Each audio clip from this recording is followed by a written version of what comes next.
Могат ли да са на един и същи PS Network аккаунт? Everybody chose to be your cult. Ja, voor gamers is het natuurlijk een warm bad en een feest van herkenning. Maar ik denk dat het voor kunstliefhebbers een nieuw soort kunst is dat ze hier gaan zien.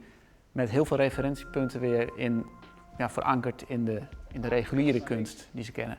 Maar deze jongens zijn dus gewoon de Poolse bossen ingetrokken. Hebben alles om zich heen gescand. Maar ze bouwen dus wel hele nieuwe werelden. Dit kom je niet in Polen zo tegen. Nee, ze combineren dus dingen die normaal gesproken niet bij elkaar horen. Ja. Dus deze rivier stroomt hier bijvoorbeeld niet, normaal gesproken. Maar in dit beeld wel. Er worden letterlijk werelden gebouwd. Met in eerste instantie natuurlijk spelregels. Wat gebeurt er als ik van een berg afspring in een game? Wat moet er dan met de muziek gebeuren? Moet hij dan stoppen? Moet hij dan aanzwellen? Wat gebeurt er als ik ergens in de mist loop en de mist klaart op? Dat is nooit toevallig, dat is klaargezet voor je, dat is gearrangeerd. En dat klaarzetten van alle middelen waar filmmakers bijvoorbeeld maanden op moeten wachten, de juiste lichtcondities, net even dat mistregenbuitje dat ze nodig hebben, dat wordt allemaal geprogrammeerd en klaargezet voor de speler. Dus je krijgt eigenlijk een soort wereld voorgeschoteld waar mensen je meenemen in een compleet andere virtuele realiteit. En die realiteit is heel bewerkelijk en het gaat eigenlijk voorbij alle niveaus van realisme, want aan alle knoppen wordt gedraaid. Dus je springt je paard op, de muziek zwelt aan, maar je besluit weer af te springen, de muziek moet weer stoppen. Je gaat een gebied in waar dood en verderf heerst. En de wolken moeten dichttrekken. En dat gebeurt ook allemaal. En van die kleinste details tot het laten wuiven van een grasprietje in de wind, het laten nat worden van datzelfde grasprietje, modderpoelen die ineens reflecteren als je er doorheen galoppeert. Dat soort effecten moeten allemaal gemaakt worden. Dus er is een grasprietjes-expert, er is een windexpert, er is een wolkenbouwer, er is een fotograaf die composities probeert voor te stellen en te voorspellen. In zo'n spel, alles is een soort, als een symfonie met elkaar verbonden. En soms zijn het 10 gamemakers die dit samen doen, soms zijn het er 300, soms zijn het er 1000. Maar elke werk eigenlijk is een soort totaalkunst als je eenmaal in die wereld zit als speler. Ja, ik heb alles nagebouwd, Goed, hoor. nageprobeerd te bouwen. Zoals vitrinekast. Maar dit is dus een beeld uit de game? Ja, dit zijn screenshots uit de game. Ja. En zoals vitrine, de krokodil komt vandaag ook nog. En het grote schilderij wat erachter hangt, die hebben we momenteel hier achter ons staan. Dus die komt hier ook gewoon straks nog pontificaal groot in het midden te hangen. Oh, dus dit? Ja, hier heb je. Ja. Normaal gesproken maak ik theaterdecor en festivaldecor. En ik vind dat heel fijn om mensen een beleving te kunnen geven. Gamers die worden eigenlijk toch altijd wel in een bepaald hoekje gezet. Als een gamer zijnde. Maar de mensen kunnen nu gaan ervaren, de bezoekers kunnen nu ervaren wat eigenlijk de gamers ervaren. Oh, wauw. Maar hoe weet En het check en dat soort dingen. jij weet het, maar als ik nou dit wil doen hè, in de tentoonstelling, hoe weet ik dan dat ik dat moet intypen? Nou, dat mag je uitproberen. Ja, je mag. Maar loop maar eens naar die plaat toe. Welke platen? Nou ben je het scherm uit.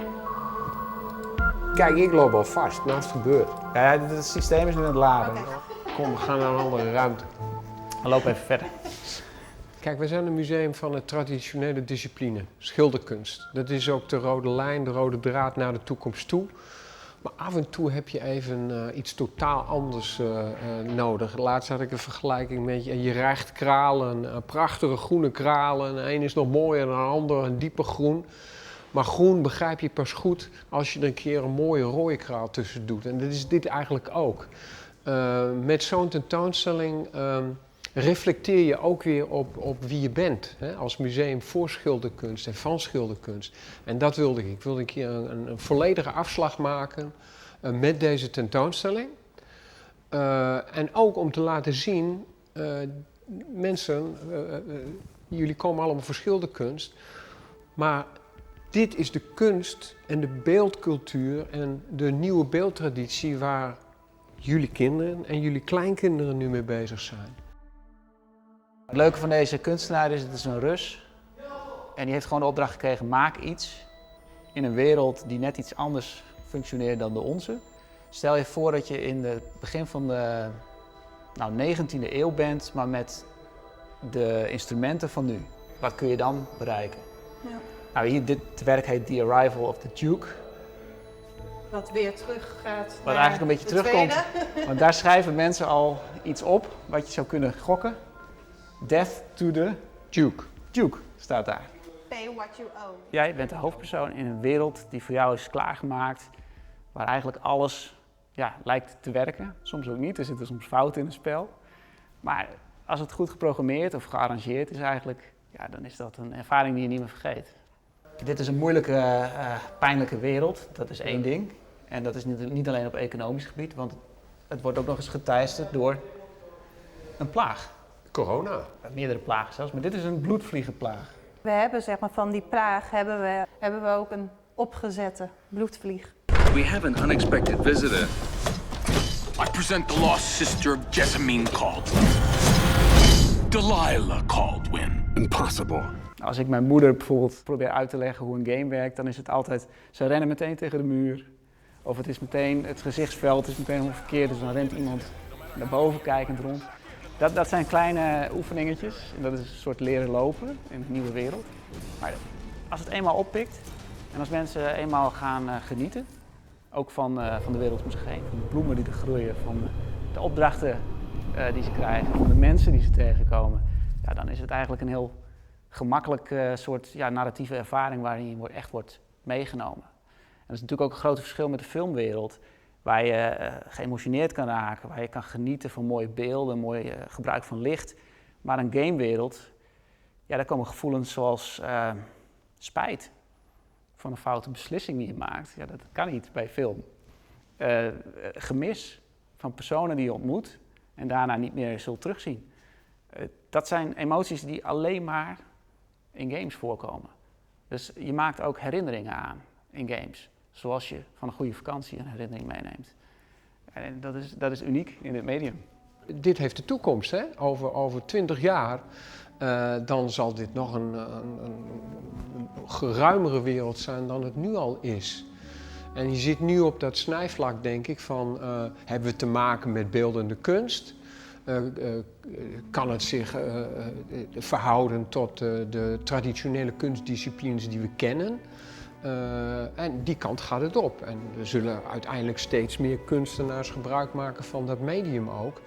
Dus dat heeft de toekomst. En ik vind het dan wel leuk om op dat snijvlak, dan gaat het wat worden, om dan op dat moment zo'n tentoonstelling te maken.